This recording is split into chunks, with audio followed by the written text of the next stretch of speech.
Daniel burst through the library doors, his backpack hanging haphazardly off one shoulder. Today was the day he would finally buckle down and write that short story for his creative writing class. No more procrastinating, no more excuses. He was a writer, damn it, and it was time to act like one. Scanning the quiet space, Daniel spotted his twin sister Katie hunched over a table in the center, surrounded by math textbooks and scribbled notes. He snuck up behind her and yanked out an earbud. Ow! Daniel, what the hell? Katie scowled, punching him in the arm. I'm here to write, he announced proudly, slamming his leather-bound notebook on the table. Well, good for you. Just don't bother me, Katie muttered, replacing her earbud. Daniel plopped into the chair beside her and opened his notebook with a flourish. He patted his pockets for his favorite pen, the ergonomic black gel pen with a memory foam grip that cost him $20. But his pockets were empty. Oh no, oh no, oh no. Daniel rifled through his backpack in rising panic. The pen was nowhere to be found. What now? Katie sighed, yanking out her earbuds again. My pen. I can't write without my pen. Daniel was on the verge of hyperventilating. Seriously? Just borrow one of mine. Katie held out a blue Bic. No, not just any pen. My favorite pen. It's the only pen I can write with. You're being ridiculous. Why don't you just type your story like a normal person? But Daniel wasn't listening. He was too busy racking his brain, trying to remember where he last had the pen. Suddenly, it hit him. Jeremy. I let him borrow it in creative writing this morning. I bet he still has it. Before Katie could respond, Daniel was gone, racing out of the library on a quest to track down his beloved writing implement. Daniel pounded on the door to room M207. The pungent aroma of weed seeped into the hallway as the door creaked open, revealing a bleary-eyed Jeremy enveloped in smoke. Hey man, what's up? Jeremy croaked, pulling Daniel into a skunky hug. Daniel extricated himself and cut to the chase. Do you have my pen? The one I let you borrow this morning. Pen? Oh yeah, that pen. Nah man, I gave it back to you. Remember, you were talking to Carly and I handed it to you? You put it on your desk. Jeremy scratched his head, trying to conjure the foggy memory. The desk, of course. Daniel took off running again, calling a quick thanks over his shoulder as he sprinted towards the creative writing classroom. Daniel skidded to a halt outside room B113, catching his breath before barging through the door and nearly colliding with Ms. Green. Mr. Johnson, what on earth are you doing here? The startled teacher exclaimed. Sorry, Ms. Green. I'm looking for my pen. I think I might have left it at my desk earlier. Daniel edged around her and began frantically searching the desktop and floor. Ms. Green watched him, arms crossed. Daniel, you can't be serious. Do you know how many pens get lost in this classroom every day? But Daniel wasn't deterred. Who sits at this desk next period? He demanded. With a heavy sigh, Ms. Green consulted her seating chart. Taylor Hutchins. Daniel's heart sank. Taylor Hutchins, senior class VP and all-around untouchable cool girl. No way was she going to give him the time of day, much less return a lost pen. He was ready to give up when Ms. Green spoke again. You're in luck.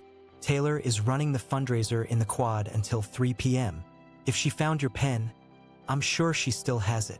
Daniel glanced at his watch, 2:30. He could still make it. Thanks, Ms. Green, you're the best, he called over his shoulder, already halfway out the door. Daniel, wait. You know this story needs to be typed. But her voice faded as Daniel sprinted down the hallway, determined to catch Taylor before she disappeared. The quad was packed with students enjoying the sunny afternoon. Lines snaked around booths hawking raffle tickets and baked goods for various clubs and causes. Daniel scanned the crowd for a glimpse of Taylor's sleek blonde ponytail. There, manning the ticket table for the drama club, megawatt smile plastered on her face as she chatted with a gaggle of theater kids.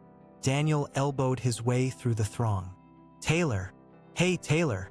He skidded to a stop in front of her, panting. Do I know you?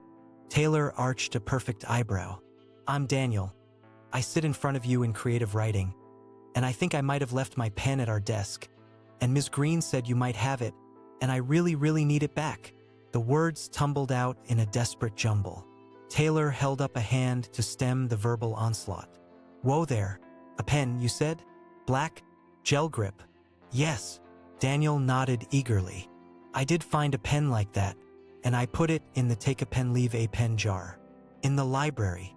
Taylor enunciated the last bit slowly, as if speaking to a particularly dim-witted child. "The library pen jar. Where else would it be?" Daniel smacked his forehead. "Right. Okay. Thanks." He turned to go, cheeks flaming. "Hey, Daniel." Taylor's voice stopped him. "Maybe try not being so attached to objects. And try typing your story. It's way more efficient." Daniel mumbled something unintelligible and fled, making a beeline back to the library, cursing his own scattered brain the whole way. "Back so soon?"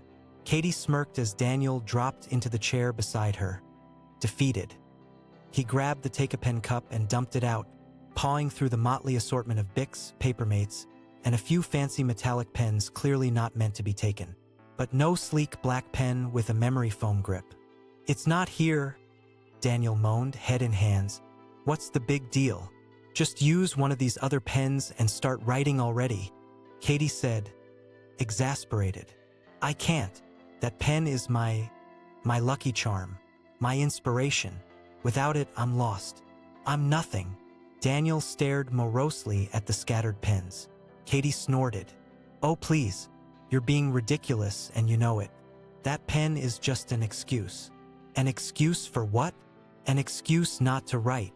You're so scared of putting words on the page, of those words not being perfect, that you've latched onto this superstitious obsession with a friggin' pen." Her words hung in the air between them. Daniel opened his mouth to argue, but found he couldn't, because deep down he knew she was right. "Remember when we were kids, and you used to fill up notebook after notebook with stories? You didn't care if they were good, you just had to get them out of your head and onto the page. What happened to that kid?" Katie asked. Daniel felt a lump form in his throat. "I don't know. I guess that kid grew up and started caring too much what other people think. Started fearing failure more than craving success." Katie's expression softened. She plucked a pen from the pile, a blue Papermate, its cap slightly chewed. A scraggly piece of duct tape wound around the barrel as a makeshift grip. She pressed it into Daniel's hand. "That kid is still in there, and he doesn't need a special pen to write. He just needs to write and write and write some more, because that's what writers do." Daniel turned the raggedy pen over in his fingers, considering.